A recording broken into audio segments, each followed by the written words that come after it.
Topic start करना है मौलिक कर्तव्य, है ना।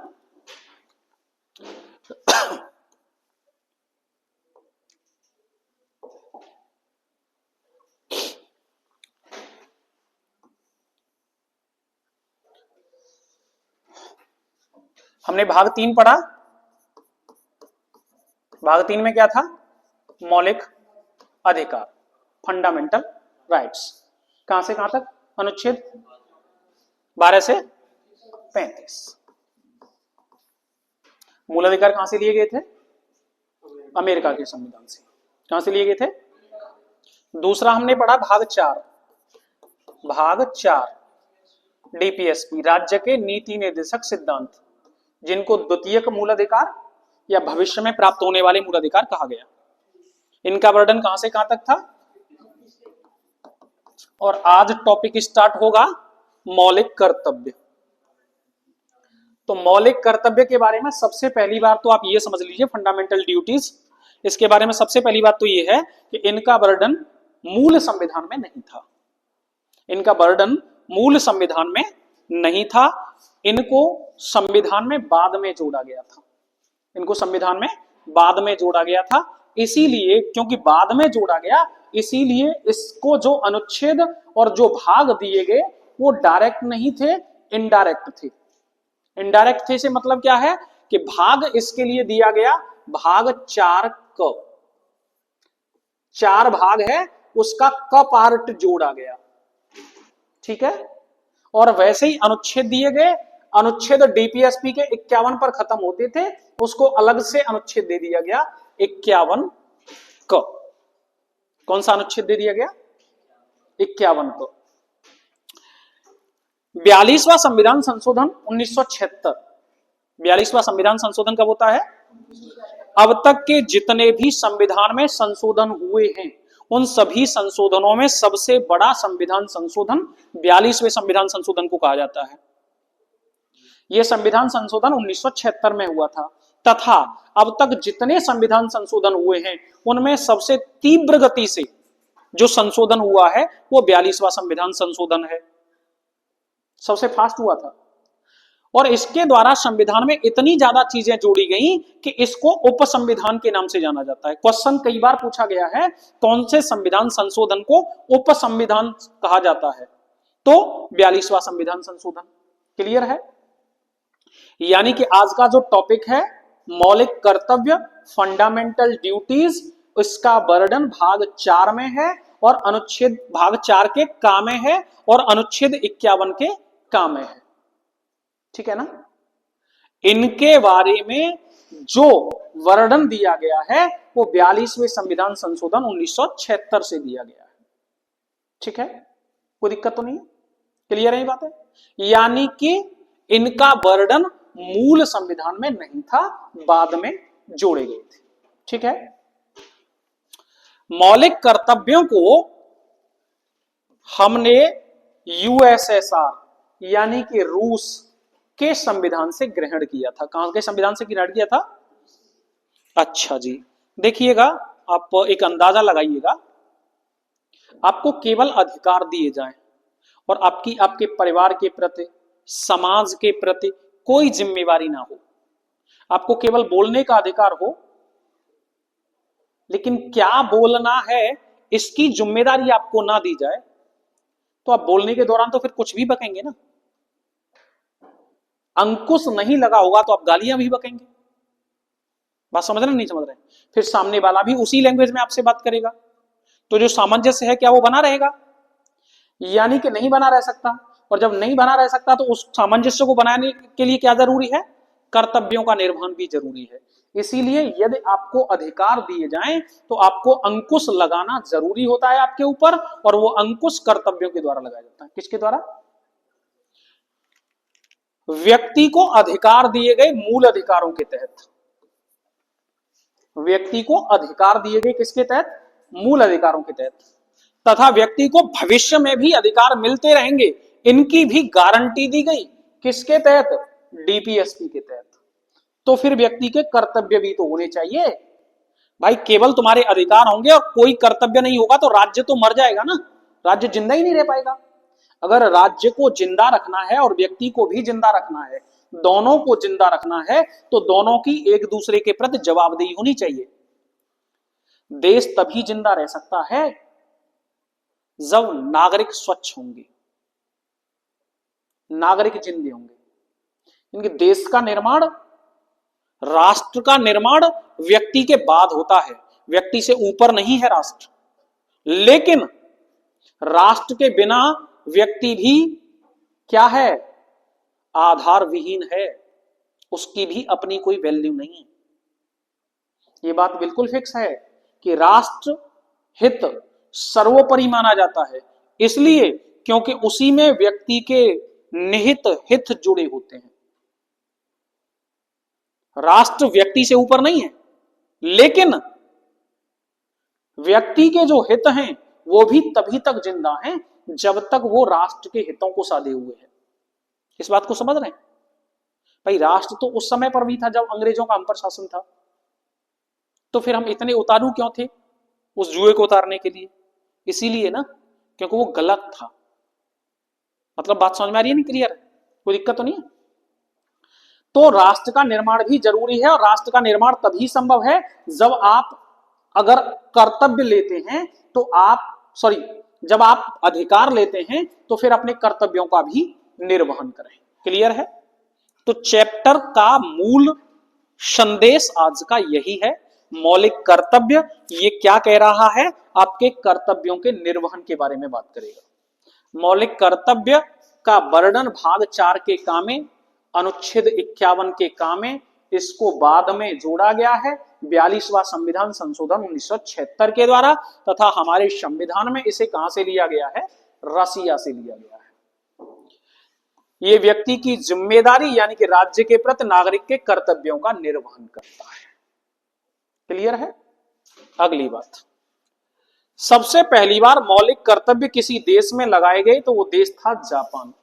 सबसे पहली बार मौलिक कर्तव्यों का निर्वहन किस देश के नागरिकों ने किया? तो वो जापान ने। क्लियर है?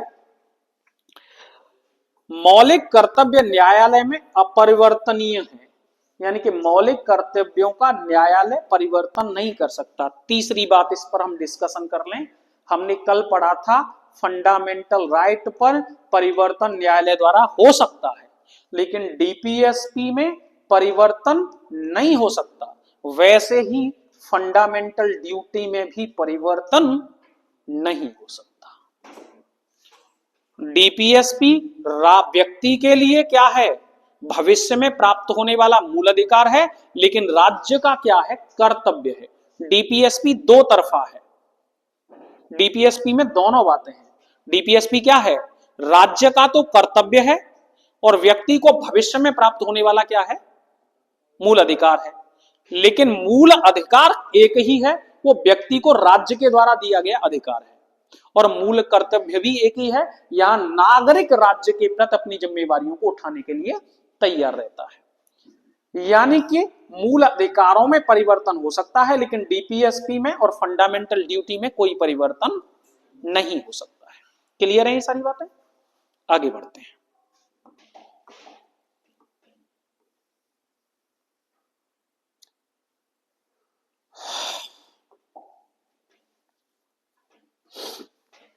फंडामेंटल ड्यूटी को हमने कौन सी समिति की सिफारिश पर जोड़ा था? तो स्वर्ण सिंह समिति की सिफारिश पर जोड़ा था। ये क्वेश्चन कई बार पूछा जा चुका है।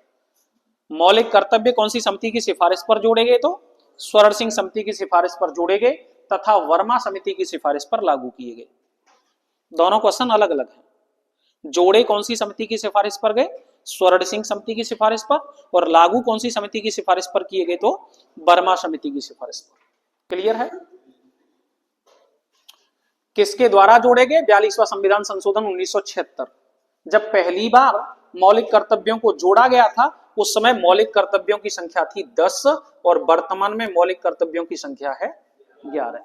जिस समय जोड़ा गया पहली बार उस समय मौलिक कर्तव्यों की संख्या थी 10, और वर्तमान में कितनी है? 11। 11वां मौलिक अधिकार मौलिक कर्तव्य 11वां मौलिक कर्तव्य 86वें संविधान संशोधन 2002 के द्वारा जोड़ा गया था। 86वें संविधान संशोधन 2002 के द्वारा एक चीज और जोड़ी गई थी, क्या? अनुच्छेद 21 का शिक्षा का अधिकार, और इसे कहां जोड़ा गया था? 21 का मूल कर्तव्यों में। कहां जोड़ा गया था इसको? 86वें संविधान संशोधन ने मूल कर्तव्यों में भी परिवर्तन किया था, सॉरी मूल अधिकारों में भी परिवर्तन किया था और मौलिक कर्तव्यों में भी परिवर्तन किया।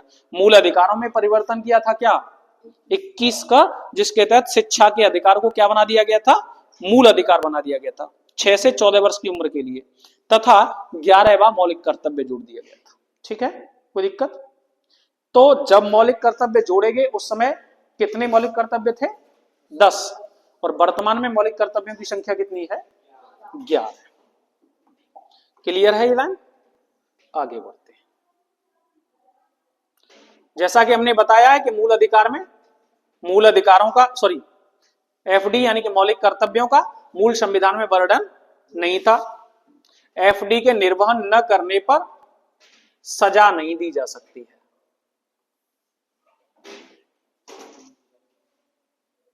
किसी को भी दंडित नहीं किया जा सकता, लेकिन 4 एफडी ऐसे हैं, 4 मौलिक कर्तव्य ऐसे हैं कि अगर उनका निर्वहन नहीं होगा तो उनके लिए सजा का प्रावधान है।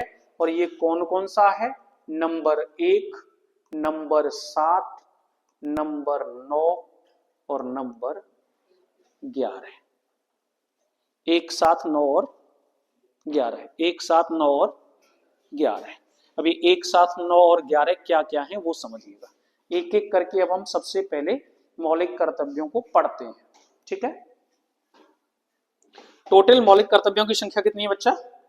11 है।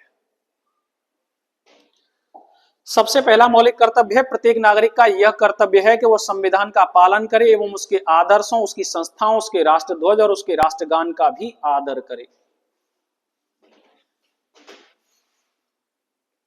इस पर एक बार चर्चा हो चुकी है कोर्ट में, इमामुल मुल्क वर्सेज केरल राज्य एक मुद्दा आया था वहां।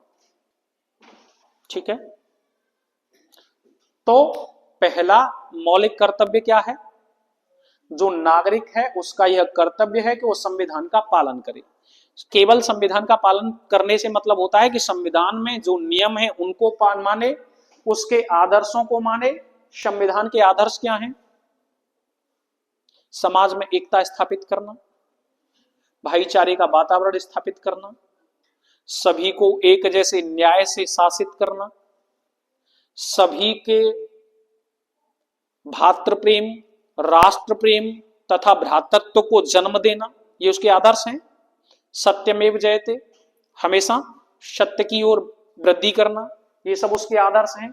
संस्थाएं क्या हैं संविधान की? संसद है, लोकसभा है, राज्यसभा है, सुप्रीम कोर्ट है, हाई कोर्ट है, ये सभी संस्थाएं हैं। राष्ट्रध्वज तिरंगा है, राष्ट्रगान, राष्ट्रगान क्या है हमारा? जनगणमन, यानी कि इन सभी चीजों का आपको क्या करना है? आदर्श करना है। अगर इनका आदर्श आप नहीं कर रहे हैं और आपके खिलाफ कोई भी शिकायत होती है तो आपके खिलाफ कार्रवाई हो सकती है। कौन कौन से ऐसे मौलिक कर्तव्य हैं जिनके निर्वहन पर कार्रवाई हो सकती है? हमने अभी बताया था 1, 7, 9 और 1 समझ में आ गया। अब हम दूसरे की तरफ चलते हैं। दूसरा मौलिक कर्तव्य है राष्ट्रीय आंदोलन को प्रेरित करने वाले उच्च आदर्शों को हृदय में सजोए रखें तथा उनका पालन करें। क्या थे राष्ट्रीय आंदोलन को प्रेरित करने वाले नारे? इंकलाब जिंदाबाद भगत सिंह दे रहे थे, तुम मुझे खून दो मैं तुम्हें आजादी दूंगा सुभाष चंद्र बोस दे रहे थे, भारत छोड़ो महात्मा गांधी दे रहे थे, है ना, अहिंसा परमो धर्म महात्मा गांधी दे रहे थे। ये सब क्या थे? उसी आंदोलन के दौरान दिए जाने वाले नारे थे। और इन नारों की हमें क्या करना चाहिए? सम्मान करना चाहिए। आज ये जितने भी ट्विटर पर लिखते फिरते हैं ना कि आजादी चरखे के द्वारा नहीं आई, इसका मतलब है इनको चरखे का च नहीं पता। ये जिस आदमी के बारे में ज्ञान देने की बात कर रहे हैं उस गांधी के ग से भी अगर ये परिचित होते ना, तो उस गांधी के ग के बराबर करने में इनकी कई पुश्तें लग जाएंगी, तब भी बराबरी नहीं हो पाएगी। जीवन में कभी भी इतिहास पढ़ा नहीं है, और इतिहास के उस व्यक्ति पर लांछन लगाते हैं जिसने दुनिया की सर्वोत्तम शक्ति को चुनौती दी। भाई इंग्लैंड का पूरी दुनिया पर शासन है उस दौर में। अरे निठल्लो, बहुत बड़ी बात क्यों करते हो? गांव के प्रधान को 2 शब्द बोल के दिखा दो, औकात पता चल जाएगी तुम्हारी कितनी औकात है।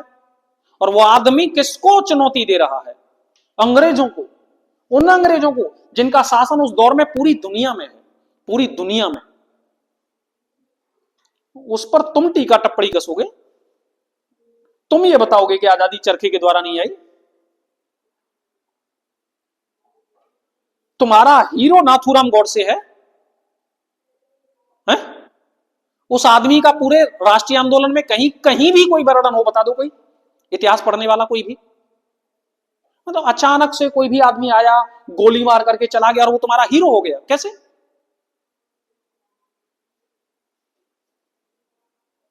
पूरे राष्ट्रीय आंदोलन में कहीं भी भारत को एकीकरण करने में उस व्यक्ति का कोई योगदान हो, बता दे कोई।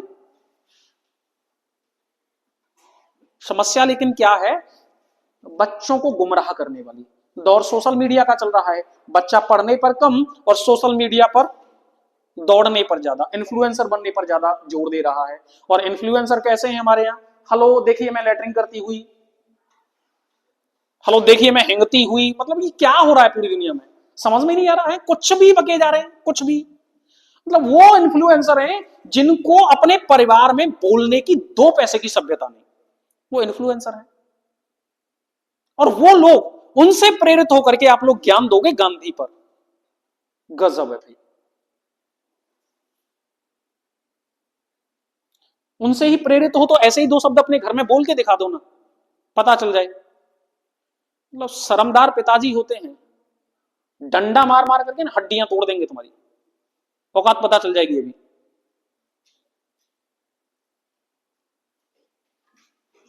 नेक्स्ट,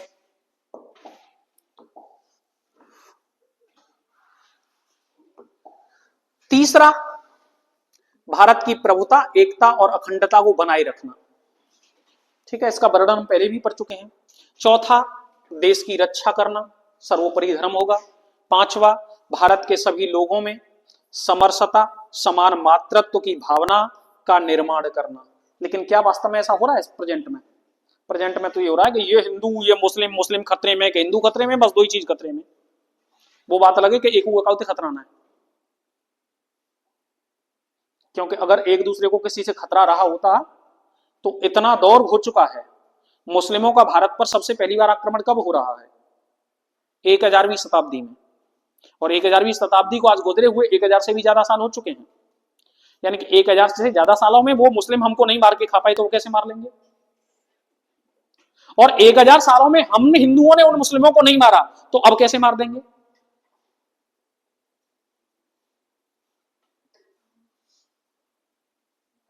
मतलब क्या है? मतलब सीधा सा है, हमेशा उस दौर में भी और हमेशा आज के दौर में भी केवल ये जातिवाद और ये धर्मवाद का आडंबर रच करके कुछ राजनेता फायदा उठा रहे होते हैं। ये राजनेता हमेशा कोशिश करते हैं कि आप लोग शिक्षित ना हो, अशिक्षित बने रहें, क्योंकि आप शिक्षित होंगे तो ये सब चीजें आपको पता चलेंगी, और जब ये सब चीजें आपको पता चलेंगी तो आप उनको नकार देंगे। और उनको आपको नकारने वाले नहीं चाहिए, उनको ऐसे चाहिए कि वो कहें कि जय श्री राम तो आप बोलो जय श्री राम, वो कहें कि बबुल ना आम हो तो आप कहो आम है, आम है, आम है, 3-4 बार क्यों आम है। मतलब वो कहें कि हमारी गाड़ी आई है तो आप सीधे चले जाएं, गाड़ी को साफ करने के दौरान अपनी जीभ से चाट जाएं उसको, गाड़ी। जब ऐसी स्थिति पैदा है उनके लिए, उनको बिना किसी को पैसा दिए हुए सब कुछ वैसे ही फ्री में करने को मिल रहा है, तो क्यों चाहेंगे कि आप लोग पढ़ लिख जाएं? है ना? यानी कि वो क्यों चाहेंगे कि तुम्हारे बीच में समान मातृत्व पैदा हो, समरसता पैदा हो, तुम्हारे बीच में भाईचारा बढ़े? नहीं चाहेंगे वो तो यही चाहेंगे ना कि तुम लोग बस इसी में उलझे रहो। अरे शर्म आती है। अमेरिका की एक कंपनी है एप्पल, पता है? अमेरिका की कंपनी है एक एप्पल। भारत की पूरी जितनी जीडीपी है उस अकेले एप्पल की जीडीपी हो गई। और हम अभी भी वहीं अटके पड़े हैं। कर क्या रहे हैं हम? अभी 4 दिन पहले अखबार में छपा था, एप्पल का जितना जीडीपी है उतना पूरे भारत का जीडीपी है। तो डूब के न मर जाओ कहीं। और उतने के बावजूद हम कह रहे हैं कि भारत सुरक्षित हाथों में है। हम कह रहे हैं कि भारत टेक्निकल वृद्धि कर रहा है। तो कुछ भी कह रहे हैं हम। और भाई ये क्यों नहीं होगा जब हमारे यहां ऐसे ऐसे ज्ञानी बाबा हैं जो रडार को धुएं से बचा करके निकाल सकते हैं। हमारे यहां ऐसे ऐसे ज्ञानी बाबा हैं जो a+b का होल स्क्वायर खोलने के दौरान 2ab जो है एक्स्ट्रा बना देते हैं। हमारे यहां ऐसे ऐसे ज्ञानी बाबा हैं जो इतना भयंकर केमिकल रिएक्शन कराते हैं कि जो बदबूदार नाला जा रहा होता है उसमें से पाइप डाल करके गैस निकाल लेते हैं। तो ऐसे ज्ञानी है तो कुछ भी हो सकता है। फिर हमारे यहां तो ऐसे ऐसे ज्ञानी बाबा हैं कि वो आपका चेहरा देख करके बता सकते हैं कि आप भविष्य में क्या करने वाले हैं। वो बात अलग है कि आज तक पुलवामा की नहीं पता चली। वो बात अलग है कि तमाम हाईजैक हो गए भारत में विमान, आज तक पता नहीं चली। मतलब क्या है इस सब चीजों का? ये काय की पोंगापंथी और काय की ढोंगापंथी चल रही है। चाहे वो हिंदू धर्म में हो चाहे मुस्लिम में, वो केवल इसी की पोंगापंथी और इसी की ढोंगापंथी है कि ये जो संविधान बना है इसके द्वारा जो वैज्ञानिक पद्धति का जन्म होना है आप उसको ना जाएं, बस और कुछ नहीं है। क्योंकि इसको पढ़ेंगे आप साइंस की तरफ जाएंगे, इसको पढ़ने के बाद आप साइंस की तरफ जाएंगे तो आप उन पोंगाओं की बात मानेंगे नहीं, और आप उन पोंगाओं की बात मानेंगे नहीं तो उनका क्या है, उनकी दुकान हो जाएगी बंद, और उनकी दुकान हो जाएगी बंद तो वो इतना आसानी से तो होने नहीं देंगे।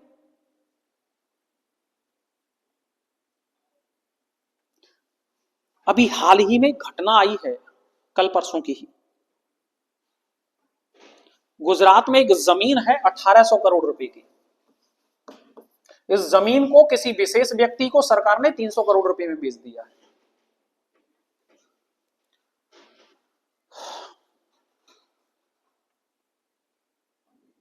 और 300 करोड़ के हिसाब से भी इस जमीन पर टैरिफ लगना था 21 करोड़ का। इस जमीन पर टैरिफ लगाया गया है कितने का? 500 रुपए का। हद है। तो कौन सी दिशा में जा रहे हैं, कर क्या रहे हैं? कितना गुमराह करोगे लोगों को?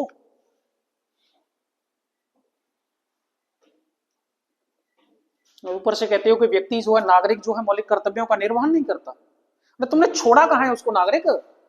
तुमने तो उसको सीधा आतंकवादी बना दिया है। कोई हिंदू के नाम पर आतंकवादी है, कोई मुस्लिम के नाम पर आतंकवादी है, कोई सिखों के नाम पर आतंकवादी है, कोई जाति के नाम पर आतंकवादी है, कोई ब्राह्मण के नाम पर आतंकवादी है, कोई जाट के नाम पर आतंकवादी है। तुमने आतंकवादी बना दिया है उसको। छोड़ा कहां है नागरिक?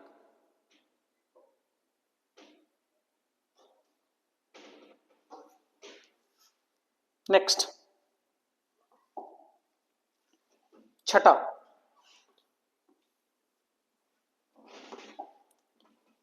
हमारी संस्कृति की गौरवशाली परंपरा का महत्व समझेंगे।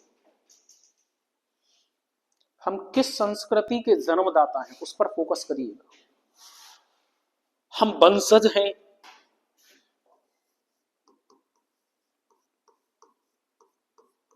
द ग्रेट, मैं कहूंगा द ग्रेटेस्ट अशोक के।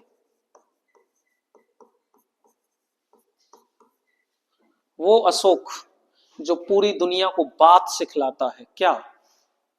बैरी घोष को त्याग करके धम्म घोष की, यानी कि आपस में फैले हुए द्वंद्वों को त्याग करके भाईचारा और प्रेम से रहने की, जो पूरी दुनिया में संदेश फैलाता है अपने धर्म का, जो पूरी दुनिया को एकीकृत करना चाहता है अपने झंडे के नीचे नहीं, सबकी अपनी अपनी इच्छाओं के नीचे।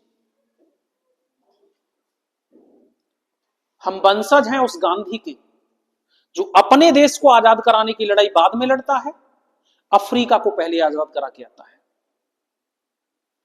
हम वंशज हैं उस सुभाष चंद्र बोस के जो जीने की वो टेक्निक हमको देकर के जाता है कि जब हम कुछ भी करने लायक नहीं होते हैं, उस दौर में हम जापान से जाकर के संधि करते हैं। हम वंशज हैं भगत सिंह की, जिसकी उम्र वो है जिस उम्र में बच्चा कलम नहीं छोड़ पाता है। वो पूरी दुनिया को क्रांति सिखा रहा होता है कि क्रांति कैसे लाई जाती है। और हम कर क्या रहे हैं सबको पता है। तो उसी चीज की बात की जा रही है।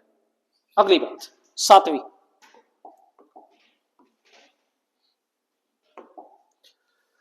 प्राकृतिक पर्यावरण की रक्षा और उसके संवर्धन को करेंगे। वन संरक्षण कानून जो हमने कल पढ़ा था वो यहीं से निकला था।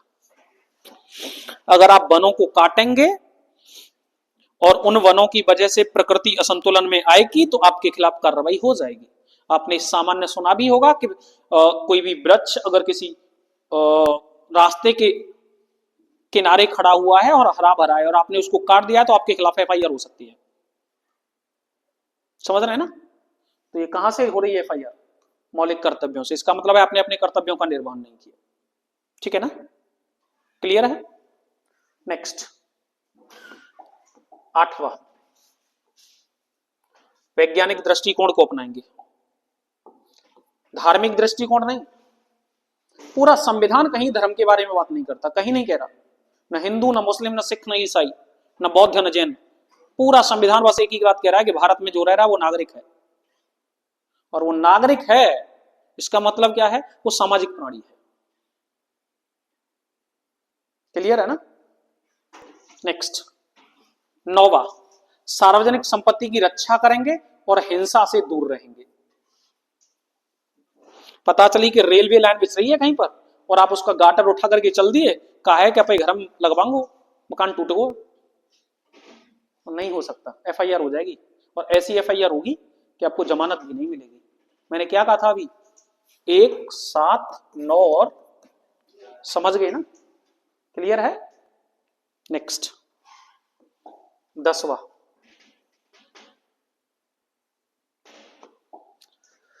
व्यक्तिगत एवं सामूहिक गतिविधियों के प्रति उत्कर्ष रखेंगे। जो भी हमारे समाज में हो रहा है उसके प्रति उत्साही रहेंगे। अगर आपके समाज के कोई हर्षोल्लास के दिवाली है, होली है, इस तरीके के कोई त्योहार मनाए जाते हैं तो उनको हर्षोल्लास के साथ मनाएंगे। 11वां, माता पिता संरक्षक होंगे 6 से 14 वर्ष के बच्चों के लिए, और संरक्षक होंगे काय के कि उनको शिक्षा दिलाई जाए, उनको शिक्षा के अवसर प्रदान किए जाएं। ये ऐसा मौलिक कर्तव्य है जो मूल अधिकार भी है ना? और मूल अधिकार में इसी चीज का वर्णन कहां है?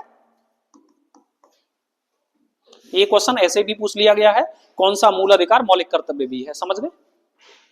कौन सा मूल अधिकार मौलिक कर्तव्य भी है?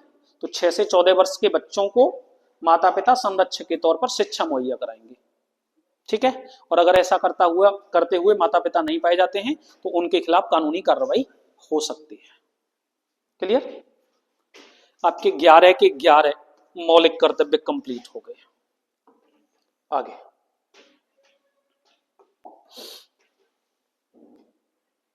इसके अलावा बात होती है अनिवार्य मतदान की। ये क्वेश्चन पूछ लेता है, क्या अनिवार्य मतदान मौलिक कर्तव्य है? तो ध्यान रखिएगा, नहीं, मतदान मौलिक कर्तव्य नहीं है। क्या है? कानूनी अधिकार है। आपको जो वोट डालने का अधिकार है वो कैसा अधिकार है आपका? कानूनी अधिकार है। करों का भुगतान आपका कर्तव्य नहीं है, टैक्स देना आपका कर्तव्य नहीं है, वो भी क्या है? कानूनी भुगतान है। जनसंख्या को नियंत्रित करना, हम दो हमारे 35-40, ये आपके कर्तव्यों का निर्वहन नहीं है, ये भी क्या है? कानूनी अधिकार है। पर आप इसमें बढ़ चढ़ करके हिस्सा ले सकते हैं। और बढ़ चढ़ करके हिस्सा लेने का मतलब ये नहीं कि हम दो हमारे 35-40 में हिस्सा लेना है, हम दो हमारे दो या हम दो हमारे एक, इसमें हिस्सा लेना है। अनिवार्य प्रशिक्षण, ये भी क्या है? कानूनी अधिकार है। ये सभी बातें मौलिक कर्तव्यों में नहीं है, बल्कि काय में है, कानूनी अधिकारों में है। कोई दिक्कत? क्लियर है? टॉपिक खत्म, मौलिक कर्तव्य क्लोज। चलिए भाई, कल मिलेंगे अगली वीडियो में।